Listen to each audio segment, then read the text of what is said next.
የሂሳብን በጣቴ መጽሐፍ ዋጋ 300 ብር ሲሆን ለተማሪዎች ሲባል የ15% ቅናሽ ቢደረግበት መጽሐፉ በስንት ብር ይሸጣል? የራሴ መጽሐፍ እንስራ ተመልከቱ።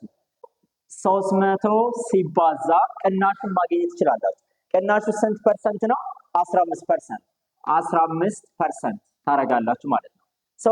ፐርሰንት ማለት መቶኛ ነው ብለናል። 300 ሲባዛ በ15 መቶኛ። ስለዚህ 20 በ20 ይጣፋል። ማን ይቀረኛል?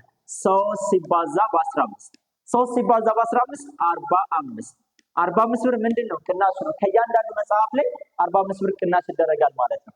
ይሄ ማለት መጽሐፉ የሚሸጥበት ዋጋ 300 ሲቀነስ 45 ማድረግ ትችላላችሁ። 300 ሲቀነስ 45 ለመስራት ቀላል ዘዴ ላሳያችሁ። ከ300 ላይ አንድ ቀንሱ ስንት ይሆናል? 299። ከ45 ላይ አንድ ቀንሱ 44። አያችሁት? ያለ ብድር መቀነስ ልትችሉ ነው። 9 ሲቀነስ 4 5 9 ሲቀነስ 4 5 2 ትወርዳለች። መጽሐፉ በ255 ብር ይሸጣል። በየትኛውም ቦታ ብትሆኑ በፖስታ እንልክላችኋለን። መጽሐፉን ለማዘዝ በ0936897932 መደወል ትችላላችሁ።